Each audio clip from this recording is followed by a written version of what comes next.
Hello students, Shrimati Ram कुमारी PG महिला महाविद्यालय की ऑनलाइन क्लासेज में एक बार फिर से आप सभी का हार्दिक स्वागत।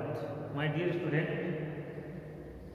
हमें प्रीवियस इकोनॉमिकल ज्योग्राफी के अंतर्गत अपन पढ़ रहे थे विश्व में कृषि के प्रकार।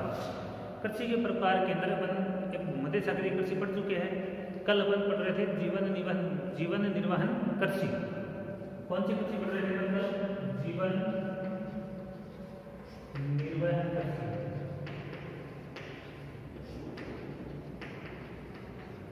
जीवन निर्वहन कृषि। देखिए, जीवन निर्वहन कृषि के मैंने आपको दो प्रकार बताए थे। पहला प्रकार था आदि जीवन निर्वहन कृषि, ठीक है, या इसको अपन ने कहा था स्थानांतरित कृषि।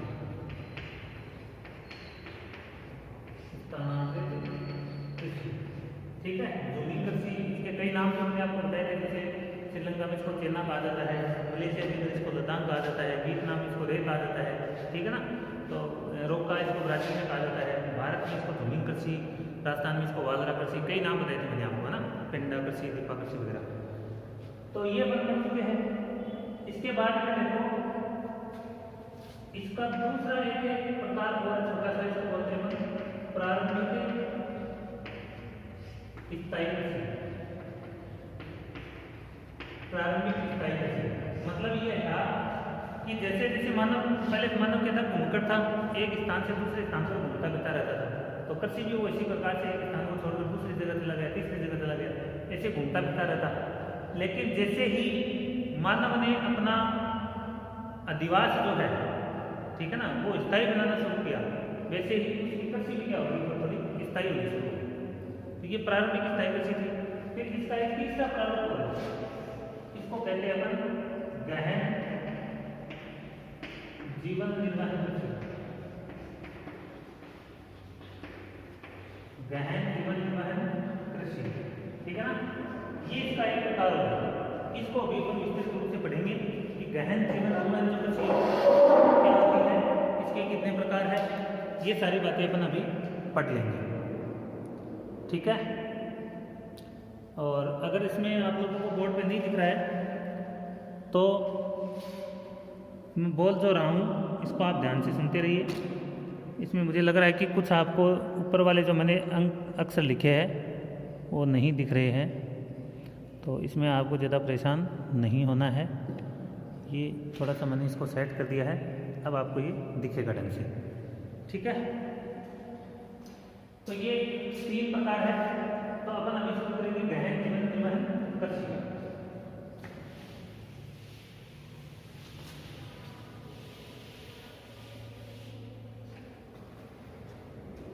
गहन जीवन निर्वहन कृषि,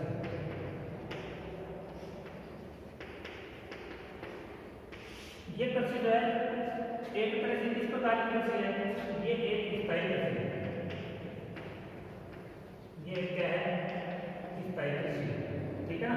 स्थायी कृषि मतलब जैसे प्रारंभिक स्थायी कृषि थी, उसमें तो एकदम स्थायी तो नहीं आया था, लेकिन जैसे जैसे मानव का विकास होता गया तो मानव ने अपने मकान वगैरह के लिए स्थायी बना लिया, ठीक है ना, और उसकी कृषि का प्रारूप भी क्या हो गया, स्थायी हो गया।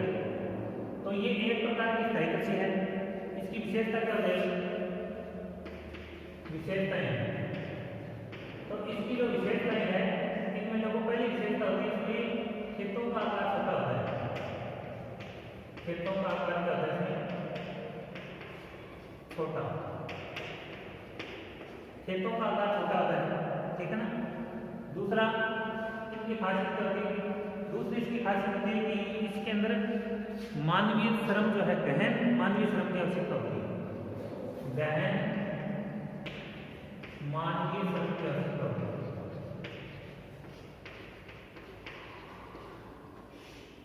गहन मानवीय श्रम मतलब जिन क्षेत्रों में ये कृषि की जाती है उन क्षेत्रों में गहन कृषि होती है, अनाज का उत्पादन ज्यादा करने के लिए। और दूसरी बात, मानवीय श्रम की आवश्यकता क्या होती है? ज्यादा होती है। साथ में वर्तमान समय के अंदर मशीनरी का प्रयोग शुरू हो गया है। मशीनरी का प्रयोग भी क्या हो गया है, शुरू हो गया है। जैसे जैसे फसल बुआई या फिर कटाई, इनके काम में जो है आधुनिक मशीनों का प्रयोग वर्तमान समय में भी किया जाना शुरू हो गया है। ठीक है ना। तो गहन मानवीय श्रम भी आवश्यक है और साथ में मशीनों का प्रयोग भी क्या होता है, इसमें ज्यादा होता है। इसकी एक बड़ी खासियत क्या होती है, इसकी एक बड़ी खासियत होती है, इसके अंदर प्रति हेक्टेयर उत्पादन, प्रति हेक्टेयर उत्पादन अधिक होता है, वह प्रति व्यक्ति उत्पादन, प्रति व्यक्ति उत्पादन कम होता है। ठीक है ना। प्रति हेक्टेयर उत्पादन ज्यादा होता है, जबकि प्रति व्यक्ति उत्पादन क्या है, कम, क्योंकि खेतों का आकार तो छोटा होता ही है इसमें, और खेतों का आकार छोटा होने के साथ में ये जो प्रति व्यक्ति उत्पादन है, ये प्रति व्यक्ति उत्पादन क्या होता है, कम। कारण इसका एक कारण और देख सकते हो कि इससे कृषि क्षेत्र में, इस कृषि क्षेत्र में जनसंख्या अधिक पाई जाती है, जनसंख्या अधिक पाई जाती है, मतलब अधिक जनसंख्या होती है, और अधिक जनसंख्या होने के कारण ही जमीन पर दबाव क्या होता है, ज्यादा होता है। इसीलिए इसको कहते हैं ना गहन कृषि। तो जनसंख्या अधिक होती है, खेतों का आकार छोटा होता है, और इसके अलावा खेत जो है ये बिखरे हुए होते हैं। ठीक है ना। खेत बिखरे हुए, बिखरे हुए का मतलब है कि खेतों के टुकड़े होते हैं लोगों के पास, किसी के पास में 1 बीघा का टुकड़ा है, किसी के पास में 2 बीघा का टुकड़ा है, किसी के पास में 5 बीघा का, एक आदमी के पास में 10 बीघा खेत है, वो 3 जगह। तो ऐसे छोटे छोटे टुकड़ों के अंदर इस प्रकार के खेत पाए जाते हैं। ठीक है ना। इसके साथ में यहाँ पर पशुओं की संख्या अधिक होती है, पशुओं की संख्या क्या होती है, अधिक। देखो पशुपालन जो है, किसान जो होता है, किसान, इस किसान का अतिरिक्त इनकम का स्रोत क्या होता है भाई, किसान के पास में अतिरिक्त पैसा कहाँ से आता है, क्या किस स्रोत से वो पैसा कमा सकता है। तो बहुत ही सटीक बात है कि किसान के पास में अतिरिक्त पैसों का जो स्रोत है वो है पशुपालन, क्योंकि कृषि के साथ साथ पशुपालन बड़े आराम से किया जा सकता है, और अपने घर के सदस्य जो है इसके अंदर अपनी सहयोग भी कर देते हैं। इसलिए पशुओं की संख्या ज़्यादा होती है, लेकिन उसका उपयोग जो है व्यापारिक तरीके से ना होकर घर के अंदर खान पीन के अंदर जो है इसका प्रयोग किया जाता है। ठीक है। तो ये देखो, ये गहन निर्माण जो कृषि है ये इसकी विशेषता होगी। दूसरी बात इसकी यह विशेषता होगी कि इसमें रासायनिक खाद व उर्वरकों का प्रयोग किया जाता है। उर्वरकों का प्रयोग क्या होता है, अधिक किया जाता है, मतलब अधिक उत्पादन करने के लिए इसमें जैसे यूरिया वगैरह डालते हैं ना, तो यूरिया है, खाद उर्वरक है, विभिन्न प्रकार के उर्वरक वगैरह ना उत्पादन बढ़ाने के लिए इस प्रकार के उर्वरकों का प्रयोग भी क्या किया जाता है, ज़्यादा किया जाता है। साथ में ऐसी फसलों के अंदर सिंचाई भी की जाती है, सिंचाई भी अधिक होती है ना। सिंचाई मतलब ऐसी फसलें हो जाती है जिसमें पानी की आवश्यकता होती है ज़्यादा। इसलिए ये देखो सारी चीज़ें क्या होगी, विशेषताएं। आप लोग मेरे साथ साथ नोट्स बनाते रहिए, और नोट्स बनाने के साथ साथ आप पढ़ते भी रहिए, दोनों काम हो जाएंगे आपके। और एक बार वीडियो देखने के बाद में अगर आप अपने नोट्स को पढ़ोगे तो निश्चित रूप से बहुत ही बढ़िया तरीके से आप लोगों के याद में याद हो जाएंगे। ठीक है ना। तो ज़्यादा टेंशन लेने की आवश्यकता नहीं है। अब देखो इनकी विशेषता के बारे में, ये जीवन गहन जीवन में कृषि है, इस कृषि के 2 प्रकार हैं। गहन जीवन निर्माण जो कृषि है ये कितनी प्रकार की है, 2 प्रकार की है। गहन जीवन निर्माण कृषि कितने प्रकार की है भाई, 2 प्रकार की है। अभी भी बोर्ड थोड़ा कम दिख रहा है।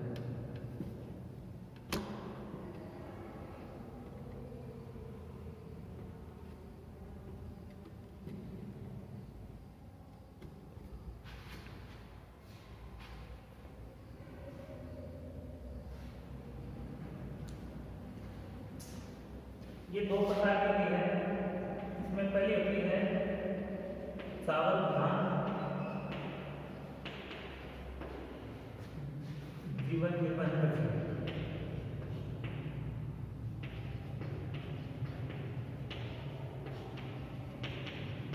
ठीक है, एक तो चावल प्रधान हो गई, दूसरी कौन सी हो गई? गेहूं प्रधान। तो चावल प्रधान और गेहूं प्रधान इसके दो प्रकार है। चावल प्रधान जो कृषि होती है इसको अपन क्या कह सकते हैं? सावा कृषि के नाम से जानते हैं। इसकी विशेषता है इसको सावा कृषि कहा जाता है। चावल प्रधान जो कृषि है इसको क्या कहते हैं? सावा कृषि के नाम से जानते हैं। दूसरी बात, इन कृषि क्षेत्रों में मुख्य फसल कौन सी होती है? मुख्य फसल जो है वो चावल की होती है। मुख्य फसल क्या होती है? चावल। और चावल के अलावा और बात करें तो गेहूं, जो सरसों आदि फसलों का उत्पादन भी जो है इसके साथ साथ किया जाता है। लेकिन मेन फसल कौन सी होगी? चावल। तो इनमें चावल का उत्पादन क्या होता है? अधिक होता है। दूसरी बात, ये फसल जो है जहाँ तक 200 सेंटीमीटर वर्षा होती है, 200 सेंटीमीटर वार्षिक वर्षा की आवश्यकता होती है, इन क्षेत्रों में किस प्रकार की कृषि की जाती है? चावल की कृषि जो है एक साल में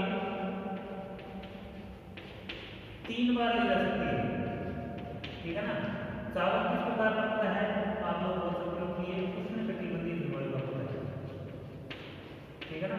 इसको तापमान की आवश्यकता ज्यादा होती है और ये एक साल में 3 बार बोया जा सकता है। वहाँ की जलवायु की दशा किस प्रकार की है उसके आधार पर साल में 3 बार इसकी फसल ली जा सकती है। जैसे भारत के अंदर पश्चिम बंगाल, भारत में पश्चिम बंगाल, इस पश्चिम बंगाल में 3 फसलें ली जाती है चावल की। 3 फसलों में किस्म का नाम है, एक का ओस, एक का नाम है अमन और एक का नाम है बोरो। ये 3 फसलें जो है पश्चिम बंगाल के अंदर चावल की ली जाती है। तो भारत में सबसे ज़्यादा चावल का उत्पादन करने वाला राज्य कौन सा है? अपना पश्चिम बंगाल ही। जबकि दूसरे नंबर पे पंजाब आता है। तो पंजाब भी अगर बात करें तो पंजाब की, तो प्रति हेक्टेयर चावल का सर्वाधिक उत्पादन जो है कौन सा राज्य करता है? अपना पंजाब ही करता है प्रति हेक्टेयर के मामले में। जैसे बता रहे ना, प्रति हेक्टेयर उत्पादन ज़्यादा होता है, इसका क्षेत्रफल ज़्यादा है, इसमें क्षेत्रफल कम है, उत्पादन क्या होता है? ज़्यादा है। तो पश्चिम बंगाल में 3 प्रकार की 3 फसलें ली जाती है। तो ये चावल प्रधान कृषि की विशेषता है। जहाँ पर 200 सेंटीमीटर से अधिक वर्षा होती है उन क्षेत्रों में इस प्रकार की कृषि की जाती है। ये कृषि जो है मुख्य रूप से एक तो नदी का जो क्षेत्र होता है उसमें जलोढ़ मृदा क्षेत्र होता है, जलोढ़ मृदा, साथ में डेल्टा क्षेत्र नदी का, इन क्षेत्रों के अंदर इस प्रकार की कृषि जो मुख्य रूप से की जाती है। ठीक है ना? तो आप लोगों को ज़्यादा कंफ्यूज नहीं होना है। इस प्रकार की कृषि कहाँ की जाती है तो आप लोग बता सकते हो आराम से कि विश्व के अंदर जलोढ़ मृदा के क्षेत्र और डेल्टा के क्षेत्र है, इन क्षेत्रों के अंदर इसी फसलों मुख्य रूप से की जाती है। ठीक है? दूसरी जो इसका प्रकार है वह है गेहूं प्रधान। गेहूं प्रधान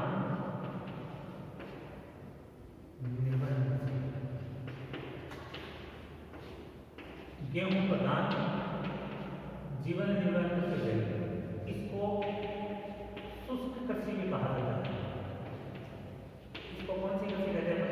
शुष्क कृषि भी कहते हैं इसको, क्योंकि इस क्षेत्र में वर्षा जो होती है, कितनी वर्षा की आवश्यकता होती है?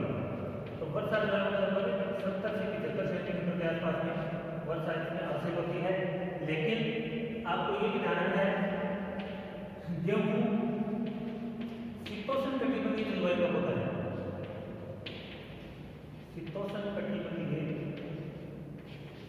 जलवायु का होता है। शीतोष्ण कटिबंधीय जलवायु का होता है गेहूं, और शीतोष्ण कटिबंधीय जलवायु का पता होने के कारण भारत के अंदर ये शीत ऋतु में बोया जाता है।